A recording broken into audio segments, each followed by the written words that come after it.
You ever finish a track, hit play, and think, why does this still sound amateur? It's frustrating, right? You put in hours, days, maybe weeks tweaking every detail, yet it still doesn't have that pro sound that you hear in your favorite tracks. Well, today, I'm going to break down exactly what makes a track sound professional and the things that you might be missing without even realizing it. So by the end, you'll know what to focus on so your mixes finally match your vision. You're listening to episode 40 of Producer Talk with Bass Kleph, and if you're wondering why listen to me, well, I've toured 33 countries, had multiple number ones on Beatport, signed hundreds of records to the world's top labels like Armada, Spinnin', Toolroom, Defected, as Bass Kleph and Analog Soul, and since 2016 I've been helping producers like you finish great songs fast and get a pro sound. Yes, indeed. So like I said, today we're going to go over what makes a track actually sound pro. Some things will be a little bit more obvious, some things probably less obvious. And I'm going to kick it off with number one on my list, and that is that a professional mix should clearly translate the emotion of the song. Because really the ultimate job of your song is to make the listener feel something. It is music after all. It is art. We're not just here to try and make everything as shiny as possible. So every technical choice you make should serve the emotional impact of the song. Because all music is different. As you would know, there's so many genres, so many styles. The choices you make with your mixdown should match. If the song is aggressive, that should be kept in mind with the way you're processing the sounds. Maybe if it's, say, drum and bass or heavy metal or something, or dubstep, of course, yeah. But then what if it's more chill? What if it's more almost solo singer-songwriter, just a voice and a guitar kind of thing? Or if it's jazz or even more classical quartet or something, you're going to have a totally different approach to the way you process their sounds, for how, say, heavily compressed things are or not, how pushed they are in the presence, or are they going to be more subtle and warm? Even the atmosphere or the size of the room is taken into account. Is this little jazz band meant to be heard in a small little jazz club, or is it meant to be heard on a giant EDM stage? Probably not. But if we're getting back to that kind of big dubstep, EDM, drum and bass type thing, yeah, we probably wanted to make sure it makes sense on that big stage. Everything has an intention, a way it's kind of meant to feel to match the feeling of the music. And we need to keep that in mind when we're making our mixdown decisions. What's best for the song here? In some songs, you could potentially even be thinking about, does it feel spooky or introspective or melancholy? Is it sad? Is it happy? You know, the music. And let those feelings and emotions guide your mix decisions. How can we express that sonically with the way we're placing the sounds within the mix? Because the alternative is an amateur mix is where people will just go and do the same thing every time. They've learned one way to mix stuff and they just go and apply that blanketly across everything. Then the emotion doesn't match. It doesn't make sense. And it doesn't convey the intended emotion. All right, let's get on to number two. And this one's probably a bit more obvious. This is the one I think most people are focusing on. And it is very important. And that's simply to balance sounds, but in a complementary way. So I'm sure most people know your mix should sound balanced. But like I said, it should be done in a complementary way. And every element within that mix should work together and not fight for attention. And there's many ways to balance things. There's balance through volume, which is really the most important. We want everything also to be balanced through the frequency, like EQ, spectrum as well too. Things need to be balanced in their stereo field position as well, even in their sense of depth, really. You could even say they need to be balanced in their sense of dynamic range as well, like we were talking about with the example between, say, a jazz or classical group versus, say, something that's electronic and very processed.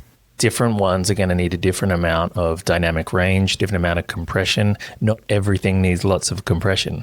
And we're not just considering how much of all of these tools we're using on each individual instrument, but how they react and interplay with each other in the song to achieve the greater good of making the whole mix sound balanced in all of these aspects.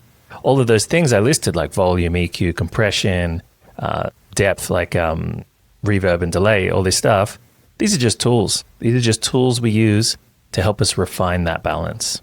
And while there's a general feeling of balance that most people will agree on, that's kind of roughly similar to roughly like a pink noise style curve through most of the treble mids and maybe lower mids as well too, it does vary from genre to genre and from emotion to emotion. Not all tracks have the same kind of frequency and volume balance. This is why referencing is so important as well too. So that can guide you as well. But then there's the subjective element as well. What's, in your experience, the right balance for this particular song, for this particular collection of instruments as well, that's going to achieve the best mix and shine the best light on this mix. Let this mix be, or this song, be the best version of itself. Now, those subjective things are really on the more subtle end. They're a smaller percentage of what we're adjusting there, because there is a general sense of what most people would call a balanced track. Even if they're not a mix engineer or a music producer, you could just play them the song next to another song, and they'll tell you in some kind of words like it sounds dull, or it sounds harsh, or it sounds great. Hopefully, it sounds great. And on a similar vein, a professional mix should have clarity and separation of its instruments as well. Every element within your mix should have its own space within its frequency and even stereo position as well. Nothing should be masked, like covered up or fighting with another sound, even in busy sections. You should be able to listen to the mix and close your eyes and picture each individual sound and think about, where is it living? Is it in almost like a 3D space? Is it to the side of me, to either side? Is it somewhere in the middle? Does it spread across a certain left to right area? How close is it to me? That's the forwards and backwards. And sometimes we'd perceive up and down that dimension as frequency, as bass into mids into treble. From this, you can almost imagine a 3D space. I say sometimes kind of like a fish tank. Imagine that. And each sound is a fish. We can move the fish around by the adjustments we do with our standard mixing tools when we know how to use them. And in a way, a very oversimplified explanation is we're trying not to put fish in front of other fish. Spread things out so things can be clearly heard, and they're in the right places, again, to complement the song as a whole. Now, there's many ways to get separation, and some definitely work better than others.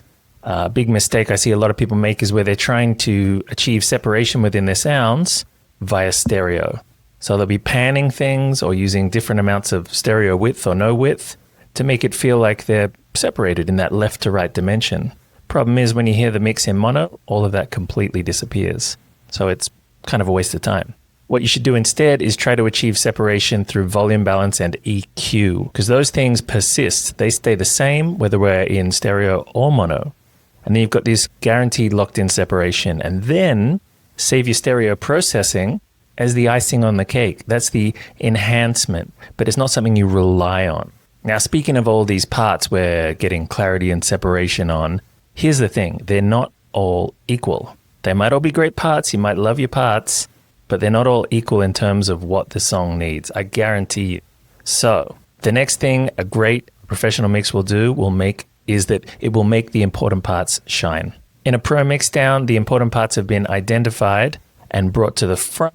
They're kind of like if it was a movie, they're the lead actor. They're the star of the show. And although there might be many things in shot in the frame of the movie, the lead actor is up the front. And a lot of the stuff in the background is intentionally a little blurry.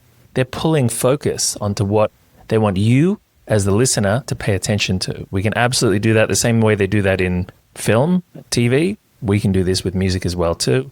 And a pro mix is taking this into account and guiding the listener as to what they should be paying attention to at any given moment. So it's our job to decide musically what should be front and center and making that clear to the listener. One of the most common and obvious ones would be if you have a vocal track, it's going to be the vocal. 9 times out of 10, it's going to be the vocal or the hook that needs to be front and center. That's usually the main thing we need people paying attention to. But if it's a club track, there's also a certain amount of importance that needs to go into the drums and the bass as well too, because that's what we're feeling and dancing to. Very often, a lot of the supporting melodic parts and effects can sit behind those things. So this is where it's key to choose wisely and make great decisions with all these parts to place them in the right place that's going to be effective for your mix and for your song, and to use the right tool to achieve that. But here's the thing. Your mix just can't stay the same all the way through. It's going to get boring, as I'm sure you would know. So that gets me onto my next point, which is about contrast, and using contrast often mostly for impact, but also just for the sake of contrast and interest. Because changes in volume, tone, width, and space between your sections is going to create excitement and interest. This is going to help us avoid that flat, kind of same boring sound from start to finish. It makes our mix dynamic. We can inject tension and release, even on the mixdown level, even on top of what's been done musically. Now, this can be done with the settings we're using inside of our mixdown, but often it's also done with making the move with our choices that we do in the automation stage of our mixdown. We want to make good choices here, effective ones that convey the emotion of the track in the right space of time, that drama, that tension and release. But we also want to do our automation at the right stage of the process. Otherwise, we're going to overcomplicate everything and make a big mess. And the mess is the last thing I know you want. We all want our mixes to sound great. And that gets me onto my next point, is that our mix, a pro mix, should sound great across all types of systems. Whether it's that huge, big festival stage, whether it's a small club, whether it's your earpods, whether it's your car, your phone, anywhere, it should sound good anywhere and everywhere. A professional mixdown has consistency across playback systems. It translates. Whereas an amateur mix might sound good on one system, but fall apart everywhere else. Some common mistakes I see is that people will have certain parts way too deep and low and bassy, and that might sound great on their headphones because maybe their headphones are lacking bass. But then when you play it on a big system, the low end is overwhelmed and there's way too much sub. And when you play it on a small system like a phone or a Bluetooth speaker, the bass is so deep it doesn't even come through. So it sounds empty and hollow. Same thing can happen to kick drums. Same problem can happen with super bright sounds, whether the speaker actually extends into that brightness range or not. And another one that people often don't think about is the whole mono compatibility thing. Because if your mix is not mono compatible, it might sound fine when you're listening to it in stereo on your headphones or when you're perfectly between your two studio speakers. But if you listen to it in mono somewhere, or even partial mono, which is easy to do, you could be playing it in a living room and you just walk around the corner down the hallway. It's partial mono now. And now it's not going to sound the same. Certain parts will drop in volume, certain parts, the color will change a little bit as well, the tone. Professional mixdown, on the other hand, will make sure this is not a problem. It will sound great everywhere. And this is partially due to my next point, which is that in a professional mix, we're keeping the big picture in mind. We intentionally zoom out and don't get sucked into micro edits and locked into them. We think about the whole song as a journey, not just a loop.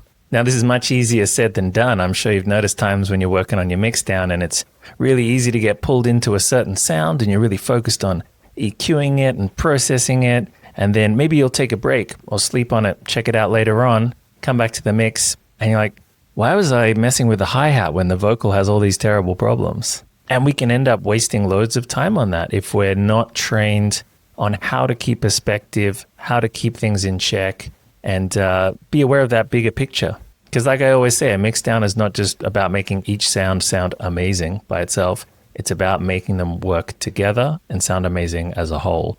And even that definition of amazing is subjective because it needs to be not just universally amazing, but amazing for your particular song. It needs to match.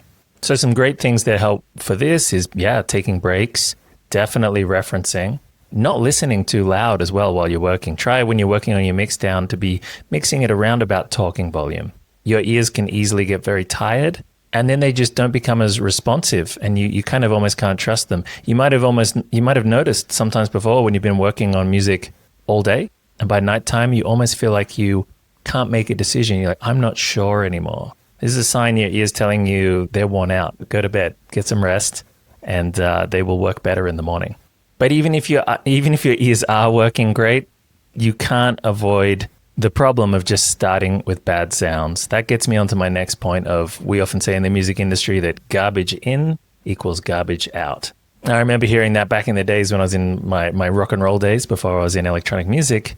And that's what the mix engineers and recording engineers would be telling us as well too. They say we don't want to record bad sounding drums or whatever instrument because it's going to be a nightmare and incredibly difficult and basically impossible to make it sound great later if we're starting with bad sounds. And they'd use the phrase that garbage in will equal garbage out.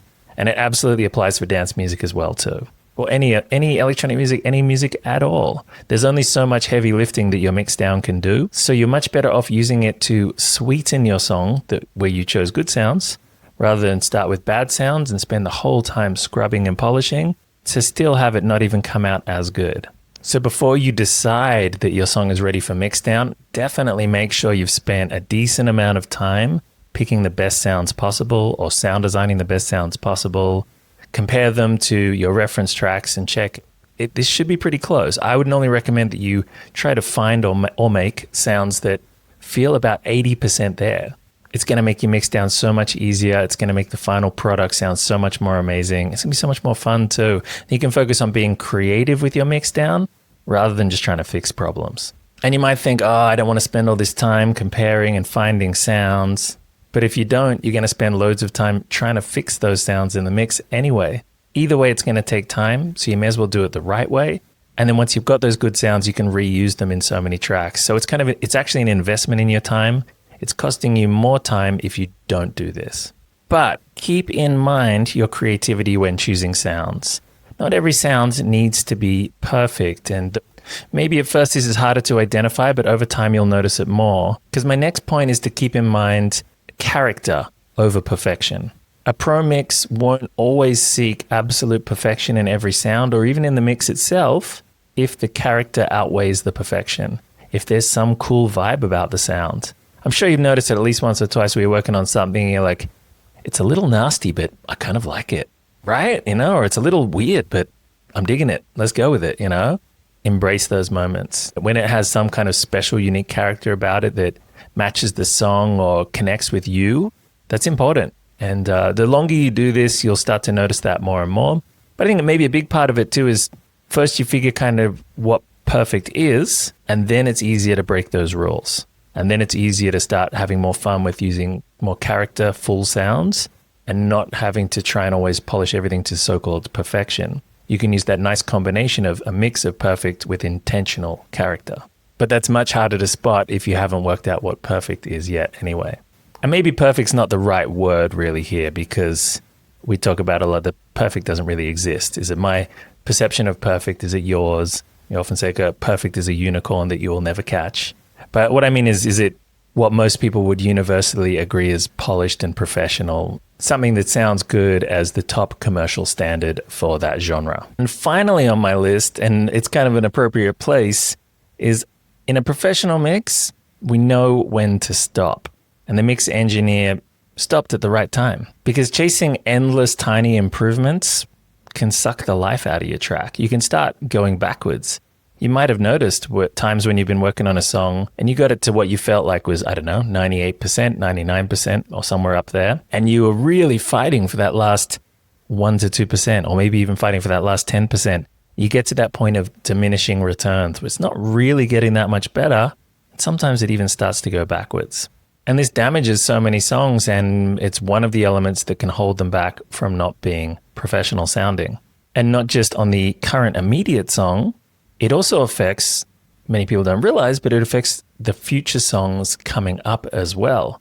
Because the longer you stall on finishing that track, the longer you endlessly tweak stuff, you're not just damaging it by overcooking it, you're denying yourself the opportunity of finishing it, putting it out and learning from it, and applying that to the next song. And for many people, they over-tweak songs for so long that they end up taking twice as long as they should have, sometimes more. That means you're only completing half the songs you could have, if not more. That means you're cutting your growth speed in your skills as a mix engineer and producer in half, and if not more. So knowing when something's ready, when it's done, being clear and confident in that, not just stopping for the sake of it, is a powerful skill, and it absolutely contributes to what makes a mix sound pro. So if you've been struggling to get your mixes sounding truly professional, it's rarely about talent. It's about having the right approach and system. And that's exactly what I teach inside my course, Pro Sound Secrets. It's a complete mixdown framework built from over 20 years of real-world experience as a professional music producer and DJ. And yes, it includes live coaching and feedback, so you're never guessing what to do next. Now, enrollment for the next round opens soon, and spots are limited so I can work closely with every student. So if you want to be the first to know and lock in your place, join the waitlist now at basskleph.com/PSS. That's basskleph.com/PSS. So until next week, go finish something today. And if you want it to sound pro, you know where to find me. And if you're watching a lot of mixing tips on YouTube, make sure to check out this video so you know what to pay attention to and what to avoid.